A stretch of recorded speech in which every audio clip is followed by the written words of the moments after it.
recommendation there would also be to every entrepreneur is like, if you see entrepreneurship as a lifestyle, you cannot really fail, right? Because you say, that is my life. Yeah. So, and part of my life is that things might not work out well.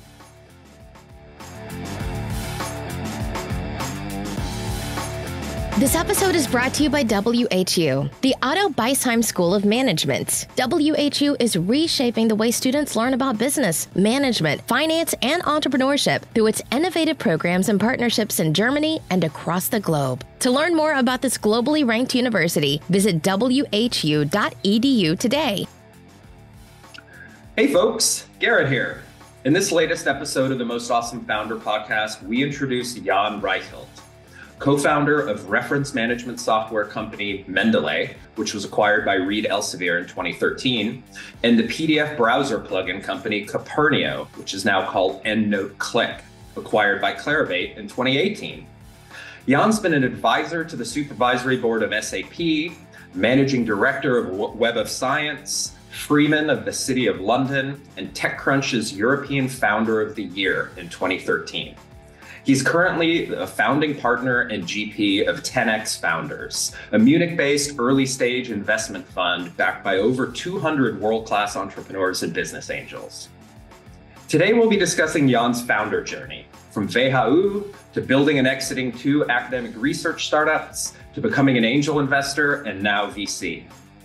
But rather than butcher Jan's fascinating background any further, I'll pass the talking stick to the man himself.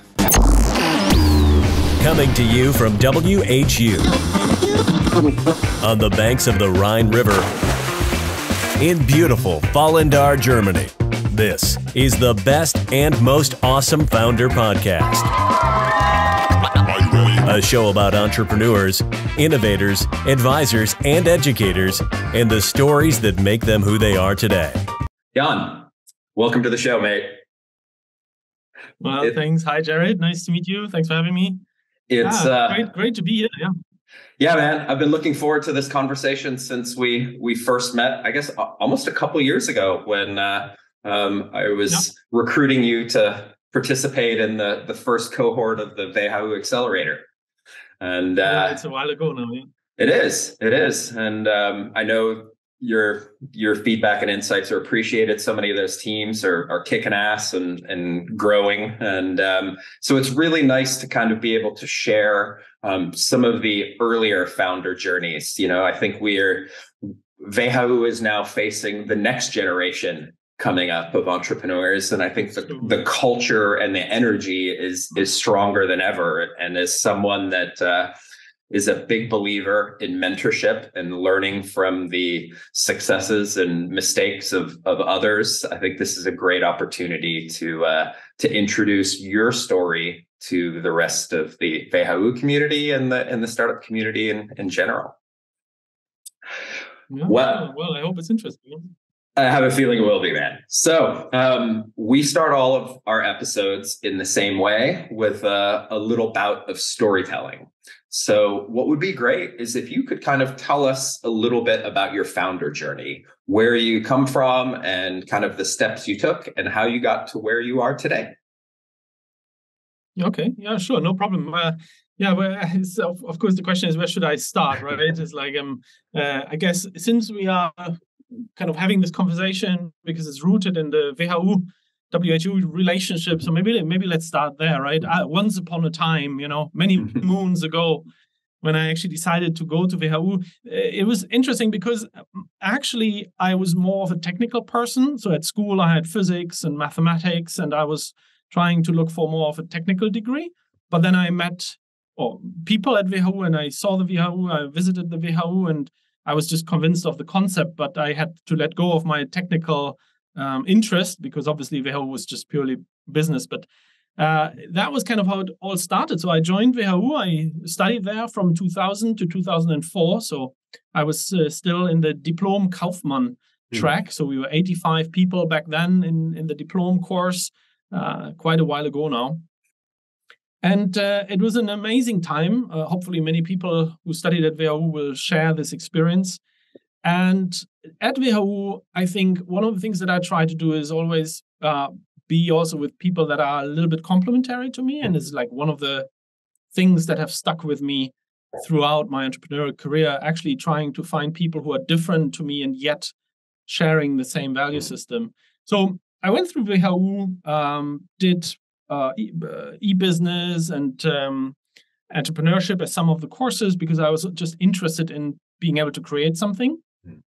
And after WHU, when many of my colleagues went off to investment banks and consulting companies, I didn't feel I was ready for that. I think in general, I was a little bit of a late starter in many regards. And so I tried to find a way of how to postpone any professional decision. And then there was the electronic business professor at WHU, who then took on a professorship position at the University of Cologne. And he asked me if I wanted to join him to build up the Department of Business Information Systems at the University of Cologne. And for me, that was amazing. So I had like 3 opportunities suddenly at once. One was, okay, go back to a little bit of a technical area with business information systems and pursue a PhD. The second one was actually, spend more time at a bigger university, because WHU obviously is a small place and a small university. And then be in a place where you could have fun, right? Cologne definitely was a more fun place than Vallendar, even though I did like Vallendar. So I went to Cologne with him, and I would say I figured fairly quickly that I'm actually not a good researcher. So I eventually dropped out of my PhD degree. But what was great is that through my attempts to become a PhD, I figured that many of the people in academia actually have a problem because nobody is taking care of them. So you have all the great software in the typical consumer industries to share and collaborate, but no one would look at the academic world because it's kind of a hidden niche, like it's what I call non-obvious problem that people in this niche have. And so we then started to build software to solve our own problem, which is yet, even today, still one of the criteria that I look at when I also invest, or when I started investing as business angel and now also as a VC investor, is like, okay, if there's somebody trying to build a company in order to solve their own problem, I think that's, to me, a strong indicator that it's worthwhile having a chat with that person. Sure. I'm just curious, Jan, just to clarify on that, did you start building these solutions while you were still a doctoral student, or did you say, all right, I'm wrapping this up, I want to go out and build a company? No, both at the same time. And the PhD arguably was a little bit of an excuse to find something a bit more meaningful, which I knew I would enjoy later on. So when you do a PhD, right, you do a little bit of research, you do a little bit of teaching, but you have lots of time besides it, and you earn a little bit of a salary, right, if you work at the department. So you could cover your time. You could have a good excuse if nothing comes out of it eventually, because you say, I was doing my PhD, right? In my case, obviously it resulted in something, luckily. So whilst I didn't finish my PhD, I did finish a startup that went on eventually to help many other PhDs. So hopefully my contribution is still worthwhile. Yeah, cool. So you felt the pain of this problem, that you didn't have the tools that you felt that you needed to do, the research the way that you wanted to. And you decided that, well, there's no solution out there, so I'm just going to build it myself. Yeah, absolutely. So already at WHU, one of my best friends there was Victor, who eventually became my co-founder also. Also very different character from me, but absolutely the same humor, absolutely the same style of working, and so on. And he went on to do a PhD in marketing at the University of Weimar and me in Cologne. So we both had the same pain, which is you as a researcher, you have like very quickly hundreds, if not thousands of PDF documents, research documents that you need to read, digest, annotate, share, collaborate on. And how would people organize this? Like they would create folder structures on their hard disk, like, whilst already at that time, and this was 2006, 2007, you had iTunes, right, to organize your MP3 files. And then there was a document that actually states, why can't I organize my research papers like I organize my MP3 files in iTunes? And absolutely, why can't you? Because nobody had done it before. So we went on to actually develop that software, which was meant to solve just our own problems. So we thought, like, let's develop the software. and then sell licenses to the software. So we didn't really have a huge vision initially behind that. But when we worked on the concept and said, like, okay, now that we're talking to so many other PhDs and other researchers, and they all seem to have the same problem, what actually would the world look like if everybody was using this software and we could then connect the little individual databases that each of us then builds, anonymize the data, and then connect it on a global server? You could suddenly very quickly see what's going on in research. What are engineering students in Germany looking at? Which topics, which research papers are they reading compared to the engineering students in Japan? And if they were working on similar topics, well, now we would have a way to connect them.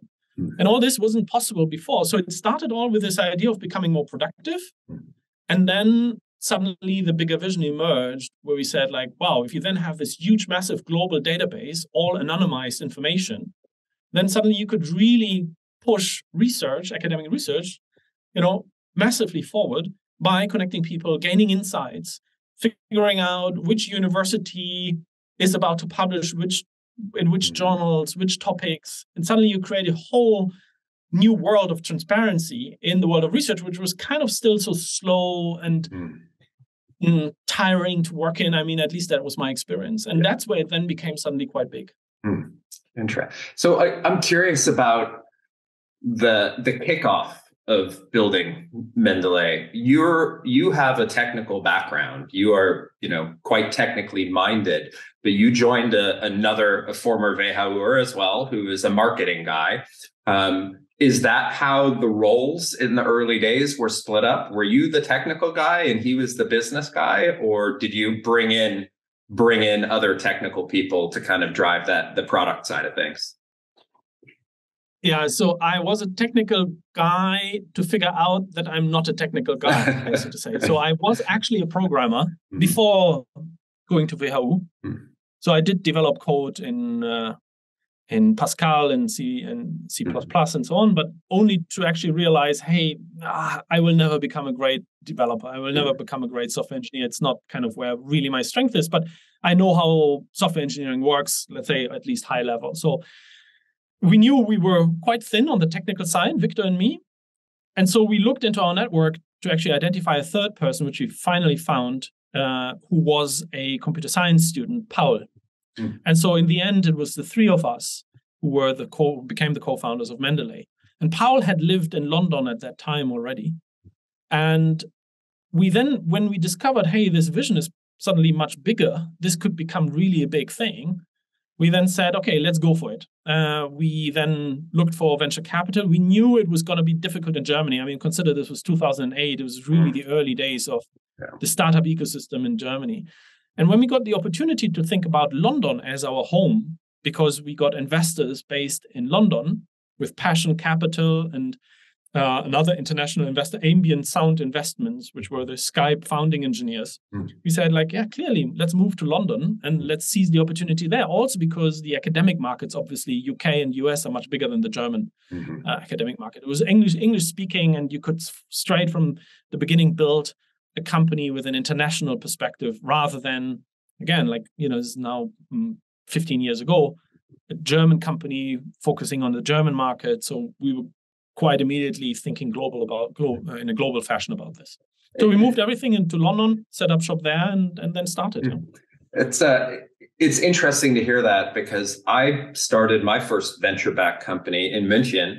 That was 2009, 2010. And when we got to the point of, and also with a more global vision, and when we got to the point where we were ready to raise capital, we found it really, really difficult in Germany at that time. There were some investors. We got some crazy terms, but there wasn't much to choose from. And there was overall, at least as an Ausländer looking in, I kind of had this feeling that the startup ecosystem was really focused inward, right? This was rocket era, maybe at its peak even, where it's like, let's see these great business models that are happening elsewhere. Let's build something similar for the German markets. Meanwhile, the people that were creating kind of things on a disruptive global scale were maybe challenged. And, I always had this hypothesis, is this creating a brain drain, right? Are the people that are innovating in other ways just going to go follow follow the capital. It sounds like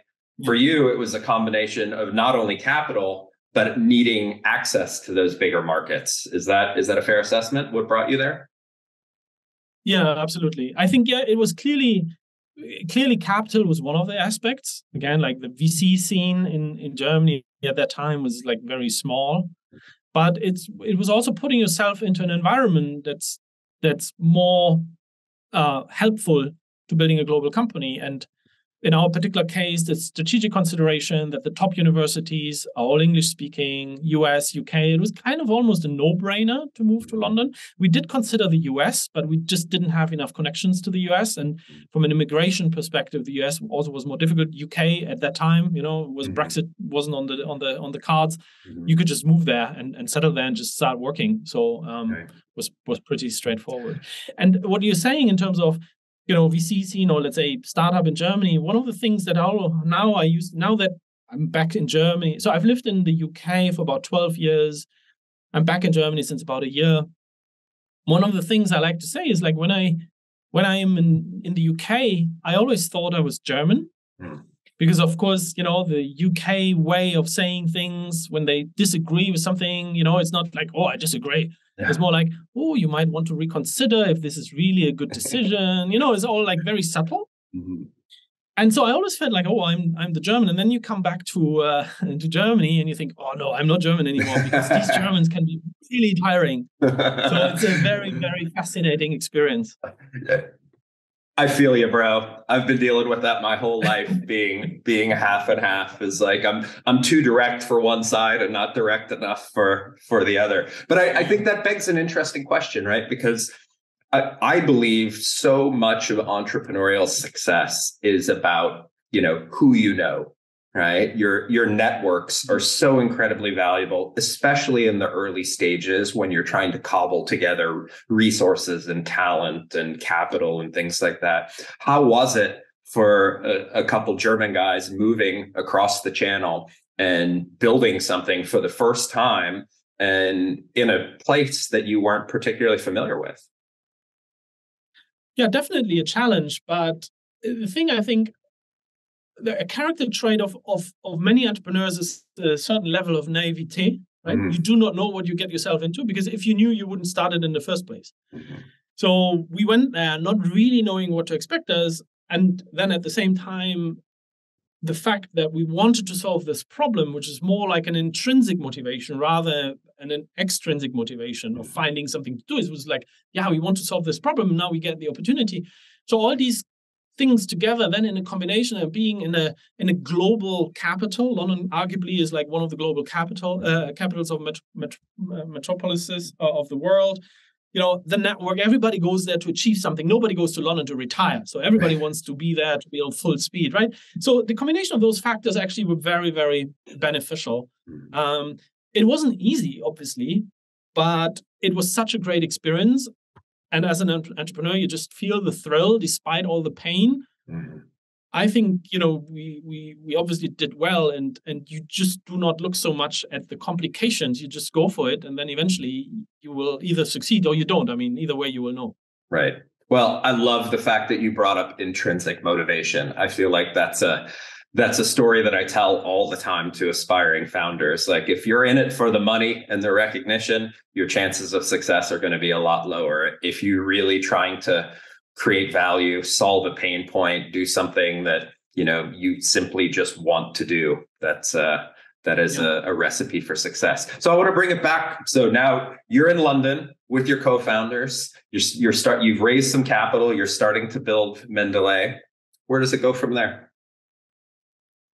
Oh, yeah. Well, Mendeley was an absolute roller coaster. And I think every entrepreneur will be able to relate to that, right? Like, from the outside, it always looked like amazing. Oh, those guys are doing well. And how are you doing this? And then, you lift the carpet and you think like, ooh, that stinks. It's like really terrible. And like, if you are in the entrepreneur's shoes, you just see like the 80% that don't work and you're annoyed. And then, it's really, really tiring. I mean, I think everybody can relate to that. So it was really a struggle, but at the same time, it was just so exhilarating to build Mendeley that you overcome all those struggles. Now, we did raise venture capital. Initially, we started with angel capital, then venture capital. We did another round, constant fundraising, which is one of the things, which I felt was really, tiring. Also talking to non-entrepreneurial VCs, which has kind of brought me to where I am right now. But, we'll come to that maybe a little bit later. We did expand to the US. I actually went for 2 years to New York, built our office there because it was the biggest market to us. So I got to spend 2 years in the US. Again, it was kind of an interesting experience because when I went there, we didn't have a lot of money. Yes, we had venture funding, but like back then, you didn't have huge rounds. You got, at best a couple of million. So I stayed in a hotel with a shared bathroom, So it was amazing times. And we struggled a lot. We did have a lot of success on the one hand, but on the other hand, obviously, we struggled with a lot. Building the company, a global company from the outset. But because we did something that was so worthwhile and addressed the need of so many people, that carried us through. And I think Mendeley, I would say many people in the industry would say that Mendeley was kind of the opening act to what is now called open science, so that people have a more open attitude towards science, that science needs to be more collaborative, more driven by technology, sharing information, sharing knowledge, and so on and so on. In any case, though, at most of the companies that I see, both as an investor as well as just a friend to other entrepreneurs, you come to a point where it's just really not going well. And obviously we had that too. And the two things that really were a challenge to us was when we expanded to the US, have the cultural disruption that having a second office then suddenly brings with it. And that, keeping a coherent structure, coherent culture, that was very, very tiring, required a lot of effort.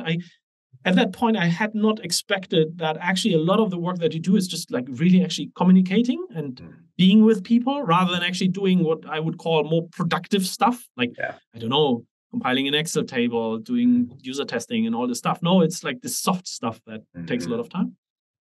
And then the other thing, obviously, at some point the money runs out, right? And things are not going well. And so with Mendeley, we had this particular situation where we just didn't grow fast enough to the appetite of the venture capitalists. And so we were running out of money. And venture capitalists usually are very good at sniffing this out. So we were not growing fast enough and we needed more money, trying to raise a round. And eventually we were only able to get a term sheet from one UK-based additional investor at that point. And he then eventually, after we had signed the term sheet, they came back to us, said, let's renegotiate. We don't like something about the term sheet. And we were kind of upset because it's not nice. You don't do that. We've signed the term sheet. Why do you need to come back to us? Well, fine. Anyway, we were with the backs to the wall. We needed to do what they wanted because otherwise we would run out of money. We had at that point 2 months cash in the bank left. But you weren't to a down round or anything, were you at that point? It was still a good round. Yeah, we didn't really know what the other alternatives were at that time. We hadn't spoken really about this topic to the existing investors because the existing investors obviously wanted to have proof from another third investor coming in, setting the price and so on.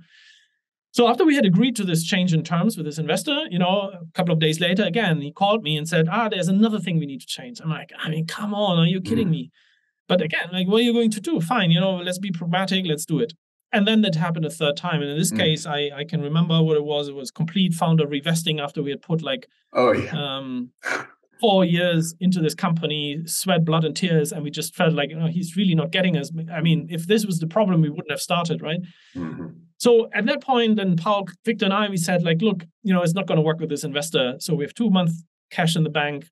Yeah, fine, that's it. We just didn't make it. We had 4 years, great time, did a lot of good stuff. I think many people value the contribution that we had, but that's the end. And we spoke to our existing investors about that we did not want to work with this VC because if they come back to us all the time with, how is this going to be once they are on the cap table? So we called it a day and said, that's it. And our existing investors, however, found this quite bullish that we were prepared to close down and say, we're not prepared to work with this VC and this constellation. So they threw us a lifeline. They actually gave us more money. Wow. And then about a year later, suddenly we had this amazing acquisition offer from Elsevier, Relic, now part of Relics, right, on the table. Mm-hmm. And we said, like, well, I mean, this near-death experience and this roller coaster of then suddenly pulling it out again, getting back on track, and then getting this amazing acquisition offer was just like, I think, the most exciting and as well emotionally tiring experience I ever had in my life. And that is something really, really fascinating.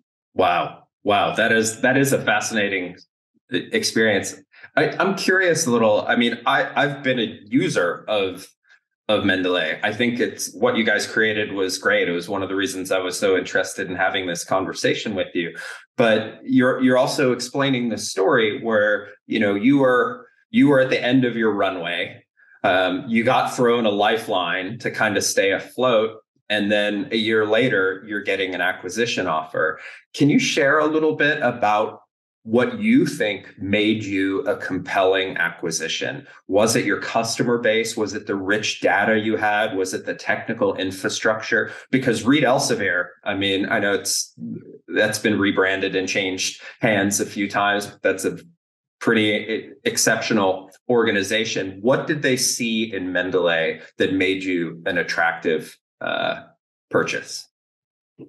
Yeah, it was a very strategic acquisition, and I would say even to this day, I think Elsevier did absolutely the right thing, and as did we, right? Because Elsevier has a huge network, huge reach. We were able to just scale so much more quickly. The reason why Elsevier eventually acquired Mendeley was a strategic reason. So what happens in this industry, and it's very specific to this industry, so it might be completely different in other industries with other products. In our industry, however, the way that the commercials work is that a publisher signs a deal with an institution about access to published content. So publisher A goes to institution B and says, 4 or 5 million per year, you get access to this and this type of content. And usually the institution then says, okay, fine, they will bark at the prices and the price increases, but in the end, they are mostly price takers and sign the deal and then provide this content to the researchers through some mostly clumsy technology back in the day. What Mendeley did then was suddenly we hoovered up all the researchers because in this relationship, between publisher and institution, nobody would think about the researcher. This was because they were not part of the commercial deal, right? So the publisher would sign the deal, say, thank you very much, speak to you next week or in 3 years' time when the contract is up, and then we'll revisit. Right. And in the interim, nobody would think about the researchers. Now, we were owners, so to say, of the researchers, which was a consequence of us developing a researcher-focused product. So what then happens is that us owning the researchers, we would suddenly move ourselves into that relationship between publisher and institution. And we were disintermediating that relationship between the publisher and the researcher. So you can see this in a negative way, and certainly there is a negative aspect to it, like a threat to the publisher, but it's also an opportunity. Because if you know what the researcher wants, what they are reading, how they're interacting with your content, you can also gain competitive insight into what topics you should develop, which journals you should start, and so on and so on. So Elsevier saw it exactly in both ways. They saw, well, if you're not going to do anything, that's a threat. At the same time, and that is something that I respect very highly from Elsevier's perspective, is they actually also saw the opportunity. And that's why our strategies were aligned about actually providing something useful to the market and then building on top of that.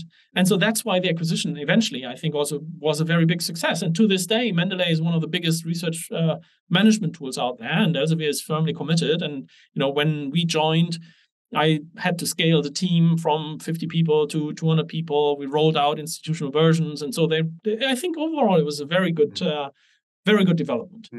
I mean, I particularly like the fact that the Mendeley brand survived.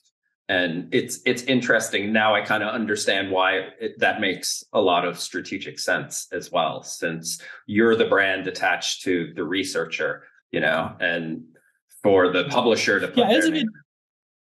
Exactly. I mean, Elsevier is a name, obviously, but it's not an end consumer brand as such, right? It's more, in that case, actually, the brand of the journal that is more visible to the end user researcher. And so and effectively every journal is some sort of community, right? Some specialist community that gathers around that journal. And we would hoover up all this community in Mendeley as a workflow tool.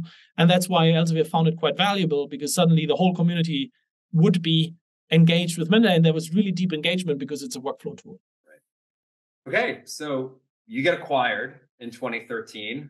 Exciting. I assume you had a lockup for a while and you joined the parent company to grow this thing even further. Take it from there. What happened next? Yeah, so I did actually stay a little longer, primarily because I had a lot of fun. And I must say I had a good time as an acquired entrepreneur, which is also not always the case, right? Very often as an acquired entrepreneur, after 3 months, you're sick of it already. Luckily, that wasn't the case for me because they had huge budgets, gave me a lot of freedom to build things. And so it was, I had a very good experience. And eventually, though, obviously, you have some different type of energy. You feel like you can actually get more done if you were in a different type of environment. And at Elsevier, we, as Mendeley, we acquired another small startup then later. And I really clicked with the founder there and the founding team there. And so that we then eventually said, hey, there's still so much to do in the academic space. Let's do something together. And it's kind of a sequel that we then did to Mendeley. So Mendeley was more about, once you had the research document, how do you get the most out of it? How do you collaborate on it, organize it, and so on, cite it? But there is another problem that we had also wanted to solve with Mendeley, but never got to address really because of these path dependencies, which is getting access to research papers in the first place. Mm-hmm. Very much it depends on which university you are at, and then whether you're on campus or off campus, you need to log into VPN, or then there are like access technologies, like Shibboleth, and who the fuck cares about Shibboleth? I mean, right. no end user research says, I need to use this great Shibboleth thing. Mm-hmm. It doesn't matter. You just, in the consumer industry, again, you go to YouTube, you type something, you press play, and it's there. Not so in the research world, right? You have all these hoops and hurdles to go through in order to just get this damn PDF that the institution has paid for in the first place already anyway. So it should be just at your fingertips, but it's not. So what we built then is we said, okay, why can't we just follow the researcher where they are, where they do research, follow them across the internet, and if they come to a relevant page where they should get access to a research paper, we just give it to them because we know they have access to it already. And we did this by building a browser plugin. And this browser plugin would then, activate on research-focused pages. And then when the paywall would show up, because you're not on campus or you're not in your VPN, we would figure out the background technology and still give it to you without you needing to proactively log in through all these antiquated institutional technologies. And I knew at that time, if the technology works, we have a case. Because I knew from Mendeley, I knew for myself, and I knew from the industry, this is really a significant problem. There was at that time actually started to emerge another website which is called Sci-Hub, which is a website that would provide illicit access to research papers in a basically piracy copyright. And a lot of the users of that website were actually users at institutions in the US. So people who have access still use the piracy side. And why do they do this? Well, because it's easier. It's easier to go there, just download from there instead of having to go through all the login technologies of the institution. So I knew if the technology works, I knew we would have a case to build something meaningful.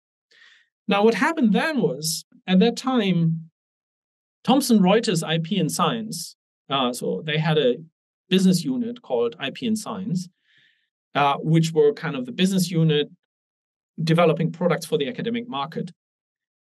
They came to us. They had wanted to acquire Mendeley already, but didn't get to because Elsevier was faster, prepared to pay more, and so on and so on.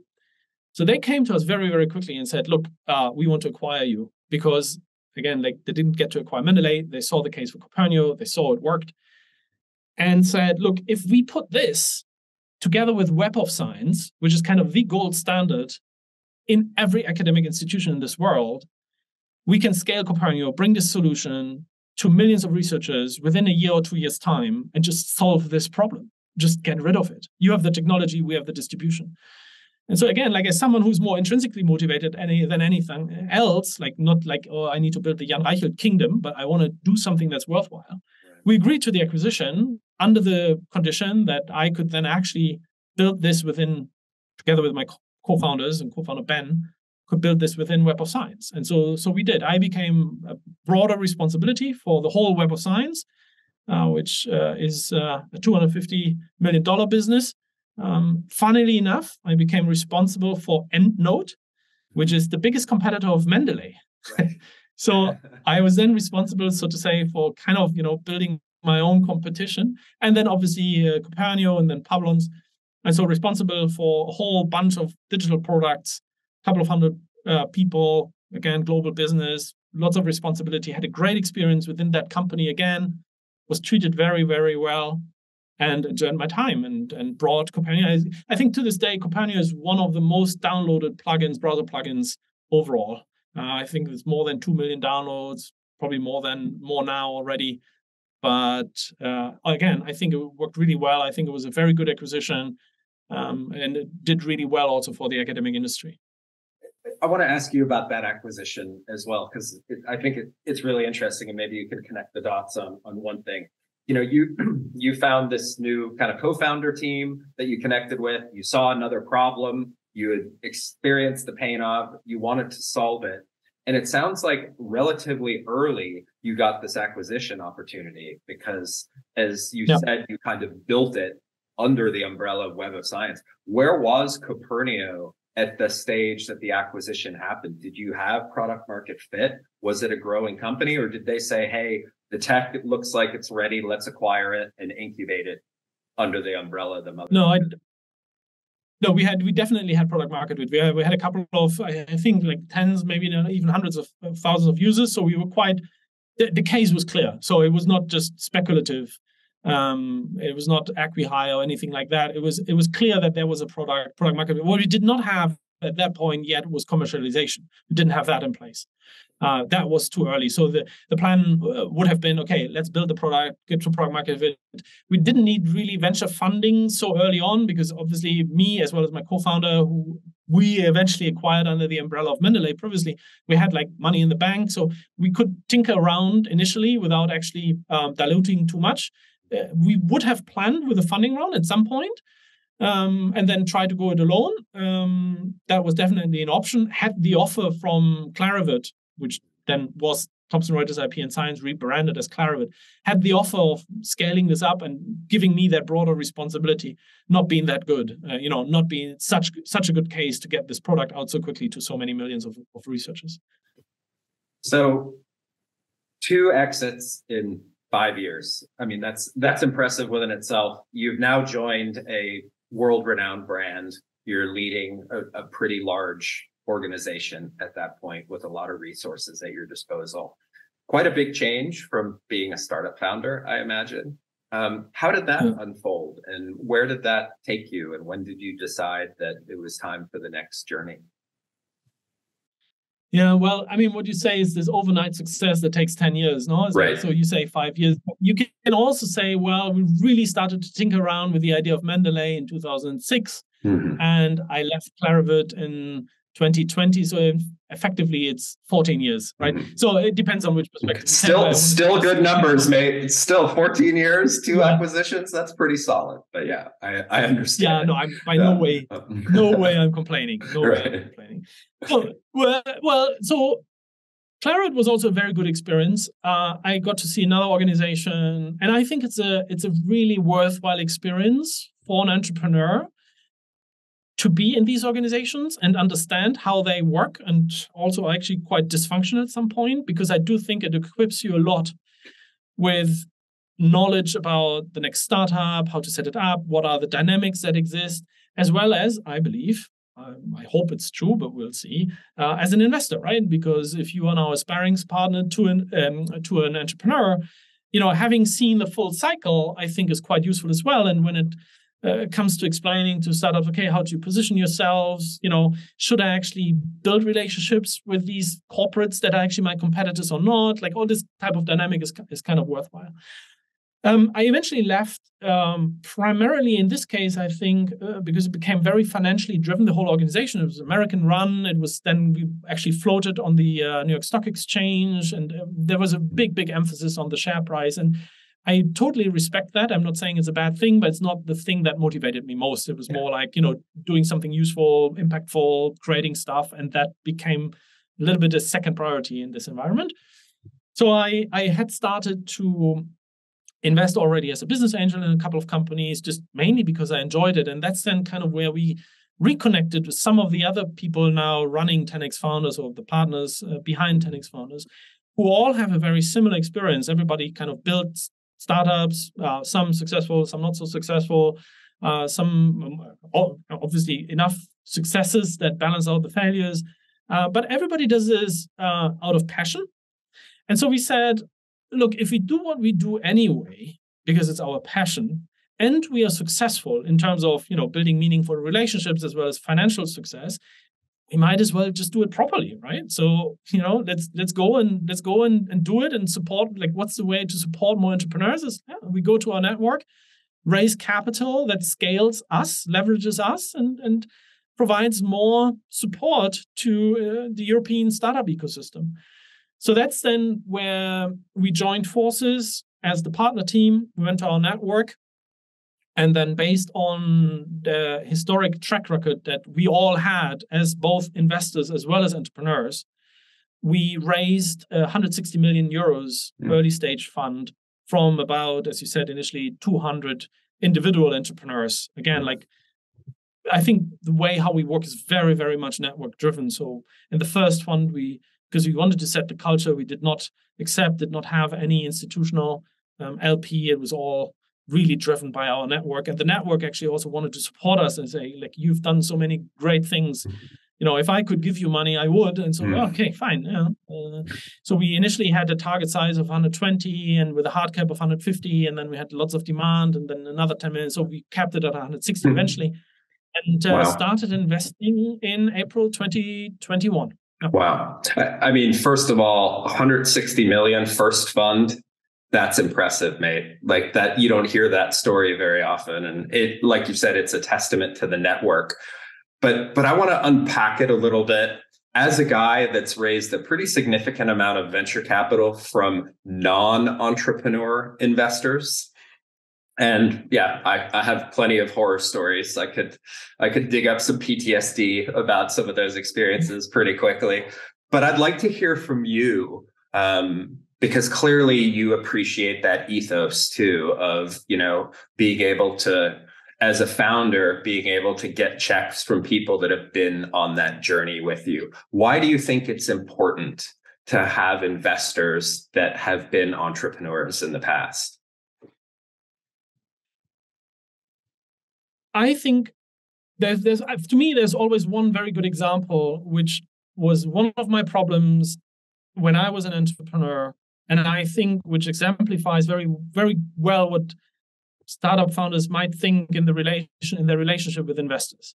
And that is, how honest can you be with your investors? How sincere can you be with your investors, which is both the health of the company as well as your personal emotional state, right? And if you were completely honest as an entrepreneur, most of the time, the health of the business is not great and your emotional state is very stressed. Mm-hmm. So now imagine you tell this constantly to your investor, right? The investor gets scared if they are non-entrepreneurial investors. If they are and everything has advantages and disadvantages. So I know it's potentially a bit controversial what I'm saying, but I'm doing this in order to picture the spectrum. But if you have a purely financial investor, someone who has a financial investment type of background, they will look at, what's happening to my money? The money is gone. And if then I hear from the entrepreneur, all the problems and all this kind of stuff, I'm not going to fund this business in the next round. Mm-hmm. I'm not going to extend the lifeline of those entrepreneurs because my money is at risk. So in this case, I do not think that these types of investors have as much consideration for the problems of the entrepreneur as an entrepreneurial investor who has been through that journey anyway. Mm-hmm. So if now we have conversations between me and the entrepreneurs, I'm like, let's leave the bullshit away. I know it's not going well. So tell me, and if it's just even have a chat, I understand you. And I think there is a value in this. The question is, how do you measure that value? It's hard to measure, but I do think there's a value. And I'm not saying that this is the only type of investor an entrepreneur should have. I think a financial investor brings a different type of discipline, which is also good. But I do think there's a particular value add that a former entrepreneur as an investor can bring to this type of relationship, in particular in the early days. You nailed it on the head. I was just about to say, in the early stages, to me, that's so important. And one of the challenges is when you have these very financially, where they come from a financial background and they haven't been founders themselves, and they are so focused on, the bottom line. It's not just, I think what it does to the founders is it puts them in a position where they don't feel safe being vulnerable, being transparent.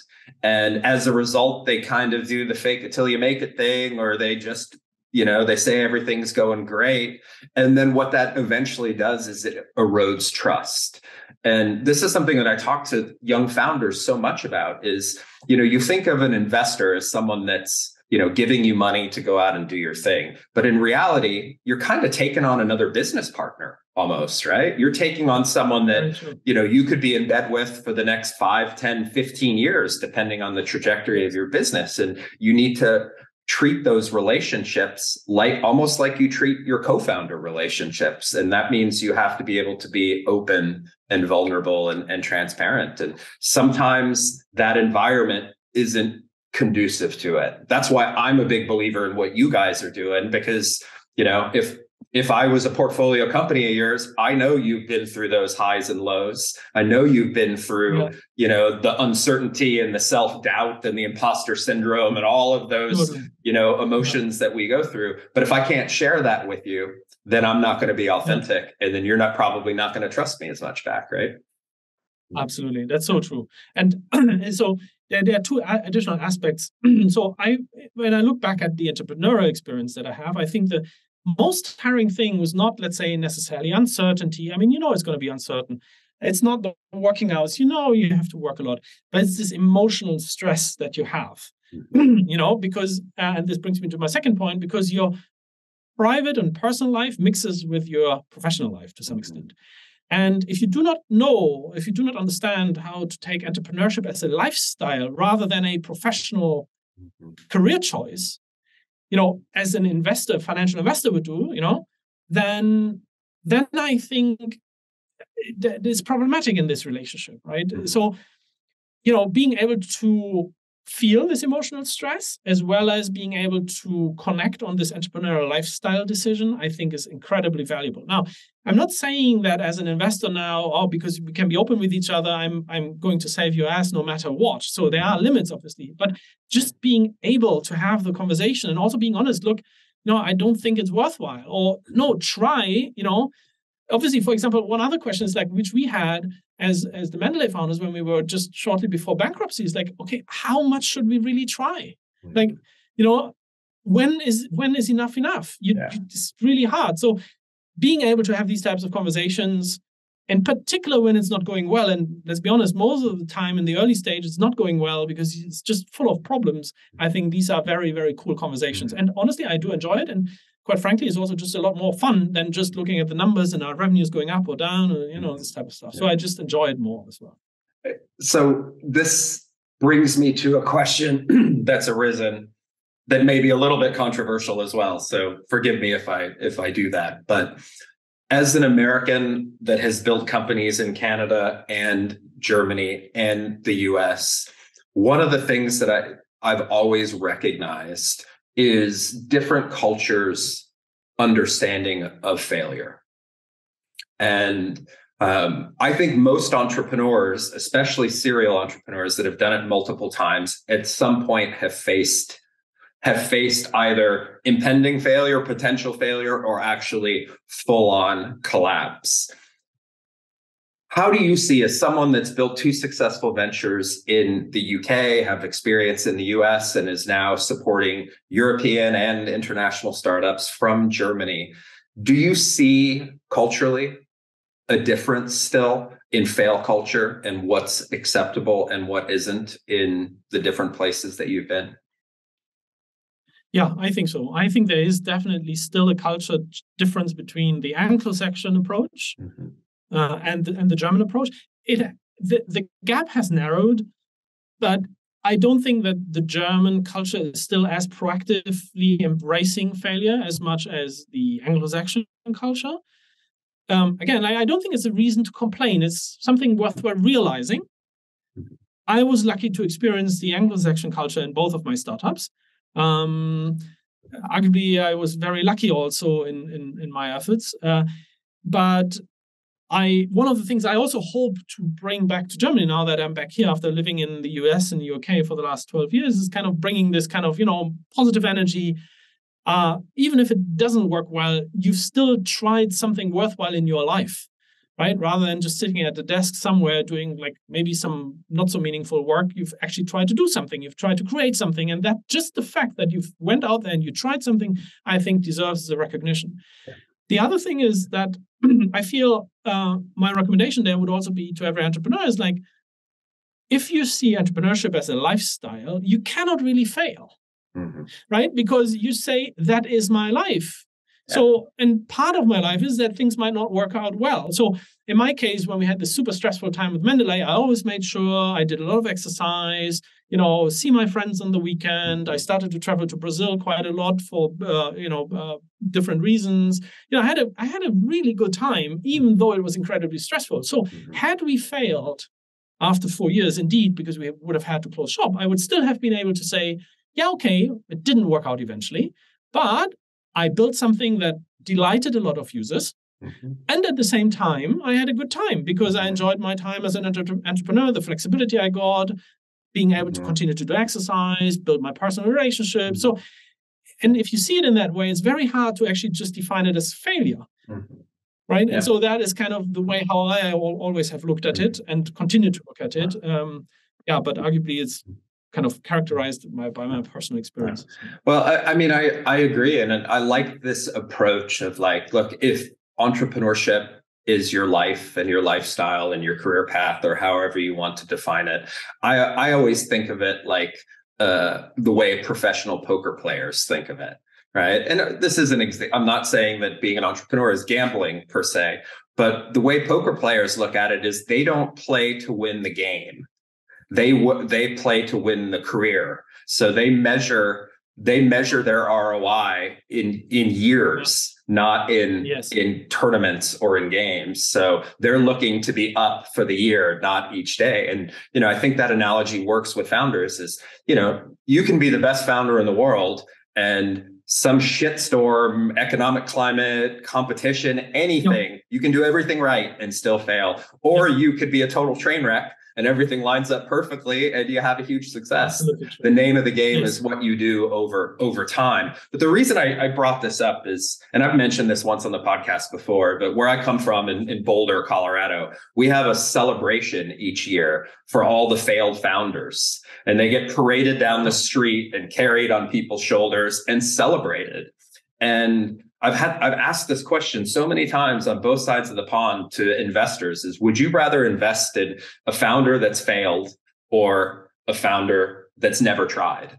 And in the US, it's almost across the board, unless it was something unethical or stupid, like I'll take the guy or girl that's made the mistakes and learn from those mistakes. I did once ask a very, very well-known VC in Germany that same question, and I got the opposite answer, So this idea of it's okay if something doesn't work out, get back on the horse and try again, and you'll be better and better each time you try, I think is a message that just maybe needs to be shared more, not only to founders, but also to the investment community as well. Totally. I mean, I can tell you here in our group in our team, shared by everyone in the team, the partners, the investment team, I think we'd definitely look at the person who has, quote unquote, failed, whatever that means, right? I mean, it's also a wide range of definitions what failed can mean. That's right. So obviously you have to look at it in a particular case. But for us, I think we would definitely value the entrepreneurial experience, which again, also doesn't mean we wouldn't look at the unexperienced person, because a certain naivete also has an advantage. But definitely we would clearly value the negative, or let's say disappointing experiences that somebody might have had. Right. Well, I think that's a good segue. I want to ask you one more question about maybe you can kind of plug a little bit more what you're doing now with 10X. Like, Can you tell us a little bit? We know you've raised a really nice fund, have some great partners on this. What's your thesis? What do you guys focus on, and how's things going? Yeah, well, so as I've said now a couple of times, I think we're quite entrepreneurial investors. So our thesis is the entrepreneur. It's not rocket science. I don't think, many people would say something different from that, but I think we put particular focus on that. And another reason is that given our past experience as entrepreneurs, having built companies, as well as having already before having raised the fund for 10x Founders, in aggregate, I think we've invested in more than 300 companies as business angels. So we have a huge network of entrepreneurs in that environment of 10x Founders. So I think everything for us is very, very much about the entrepreneur, the team, and so on. So, and as part of that, we try to be quite early. We try to focus on pre-seed and seed, and occasionally we do a Series A. I would characterize us as fairly uncomplicated investors, in the sense of, we'd say, okay, let's look at you and your company. What is your demand? What do you need? How can we help? And the very rarely strict conditions, we need to have whatever, 15.5% on the cap table, or we only invest if that and that happens, or so on. So we're also not focused on any industry, because good ideas come from anywhere. Who would have thought that me, after all, would do something in academic publishing? Right? I would never have thought that. So we try to not have any of these preconceptions, if possible. Try to be very broad investors across Europe. We do have, given our history, of course, a little bit of a focus point in the DACH region, but we have plenty of investments also outside, obviously. And early on, and then since we have a pretty big fund at this point in time, we have a lot of follow-on reserves, because we know, again, also from the Mendeley experience, and the other partners obviously share this, it's important to have some dry powder to continue to support the entrepreneurs. We like to co-invest also, both with business angel as well as other investors, because we believe in complementarity and bringing the best people around the table. And I think, also quite fast. So we've already done, since the inception of the fund, 40 investments. Wow. So I think we're very quick, flexible, in the sense of that we look at what is the requirements of the founder and the company, but yet at the same time determined. So if we back someone, then we'll swing our weight and our experience behind it. And effectively, with one ticket, you get kind of the experience and the power and the network of 6, 7 former entrepreneurs and the whole network around it into your cap table. And I think that's a great value proposition. And that's the feedback that we also get from the founders that we back. Amazing. Yeah. So all of you founders out there listening, sounds pretty sweet. Experienced entrepreneurs, large fund, year 2. So nice entry point as well, and open to all types of innovations, right? That's great. Cool. Yeah, absolutely. Jan, so many more things I want to unpack, but I also want to be cognizant of time here. I could probably do this for hours. I know we talked offline. This is my favorite thing to do, is talk shop with smart people, but all good things must come to an end. We always end our podcast with kind of 3 questions that we ask all of the guests. Most of them probably don't like it, but they all get them anyways. So a little bit of reflection and a little bit of insight into the person. So the first thing I want to ask is, you've had a really interesting journey, right? You've gone from student to academic researcher to entrepreneur to leading a large company to angel investing to VC, through this kind of cool, circuitous journey. Looking back with all of your experience, what advice would you give to your younger self that you have learned on this journey that maybe you weren't aware of? Yeah, well, when I started out, I certainly wasn't aware of some of the things that I know now. And one of them, I think I've mentioned this now, we discussed this a couple of times, is kind of taking this, if you become an entrepreneur, taking it as a lifestyle. I think it will kind of put you in a different mood, different mindset, will help you to deal with more difficult situations. So take it as a lifestyle and not just as a thing. I want to start this startup, or I want to make money, or whatever it might be. I think it's more like really a lifestyle choice. That's what I personally feel was one of the big learnings. The second is, I often see startup founders asking for advice, And as much as we can give advice and as much as we have made lots of experience, my own feeling is that I could have trusted myself a lot more with my gut instinct. In the end, it's you who run the startup. It's you who knows what it's doing. So I think I would always encourage entrepreneurs to be more confident, and in the sense of, listen to advice, it's fine. But in the end, there's often a decision that's being taken just because you just feel it rather than you know it. And I think, trusting in yourself is quite a good advice, which in hindsight, we could have done more in Mendeley's case, for example. And then the last thing I feel, but again, is more maybe a philosophical question rather than right or wrong. Is like, if you do something like this, do something that's worthwhile, right? That motivates you, that's intrinsic, solving something, a big problem, rather looking at this as a more kind of temporary thing or a transactional thing. Do something that matters because you're doing it as part of your lifestyle. So, then you might as well go for it. So that's kind of maybe the 2-3 things that, in reflection, I feel are good tips to share with new entrepreneurs. Man, those are great tips. And the reason I like them so much is, one, I share those tips a lot. But two, it's a nice insight into the fact that this shit is hard. Right? It's hard. And there's a lot of uncertainty, and there can be an emotional grind, and you need to have your psychology and your heart and your life balance in the right place. I was teaching a class last week and I talked about this. And to me, the entrepreneurial experience, especially in the early stages of building a startup, just exacerbates whatever you already are. Yes. So if you're unhealthy and you're out of balance and you go into this journey, you're going to be more unhealthy and more out of balance.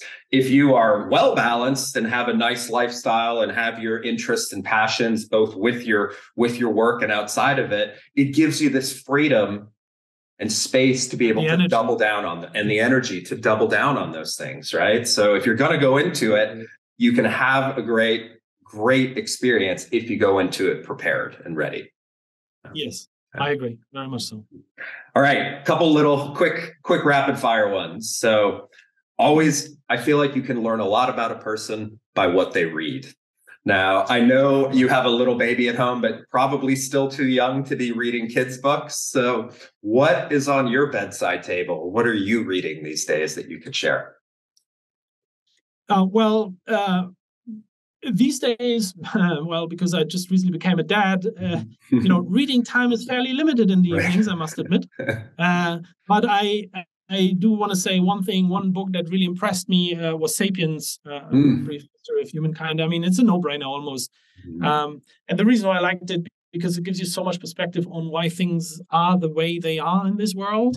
And I like this book a lot, but probably it's not a new tip. I think many people will have read it already anyway. Well, Harari's such a great writer too. He makes these things so accessible. Absolutely amazing. Agreed. Okay, one more. So when you put on the headphones, whether or in the car or at the gym, what is cycling on your playlist that you can recommend? So when I listen to music, I'm a big fan of Latin American music. Nice. Secret Insight. When I was in Cologne and enjoyed my time, which was part of the thing I wanted to do when I was in Cologne, I actually was working as you might smile, professional salsa teacher. I became a salsa instructor. So nice. I really had my time off after WHU. So I like the Latin American type of music, Brazilian music, and so on. And then the other thing I do a lot is listen to the Economist podcasts. Nice. So this is a little bit more like the businessy stuff, but I think it's just a brilliant medium. The way they analyze things and look at things is just really very good perspective on global issues. Amazing. I haven't listened to that yet, but that will be probably on my playlist for my flight tonight. So, and obviously I have all your podcasts shortlisted here.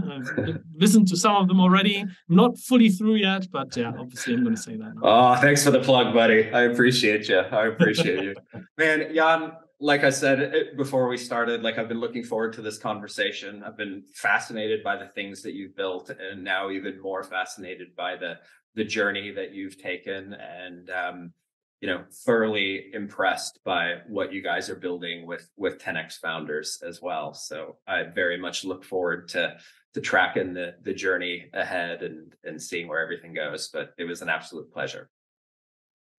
Well, thank you for the nice words. And I had fun. Thank you for setting this up. Oh, I guess one other thing. Where could people find you if they're interested in your work? Do you have any plugs you want to share? I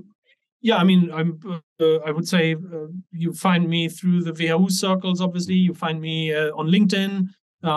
Soon we'll have a new website up and running. My email address is jr@10xfounders.com. So feel free to send stuff along as well, ideally with a reference to this podcast, right? Nice. So that we know where it's coming from. And that's the best way, I guess, to get in touch with me. Amazing. All right, 10xfounders.com. Once again, Jan, it was awesome. Look forward to hopefully one day doing this in person. So cheers, mate. Well, thank you very much. Take care. Well, folks, that was Jan Reichelt, WHU alum, serial entrepreneur, and now VC. Stay tuned for our next episode launching every Wednesday morning. And as usual, if you like the show, please don't forget to like, subscribe, and leave a 5-star review on your favorite streaming service. And if you didn't enjoy the show, just skip that part. Bis nächstes Mal.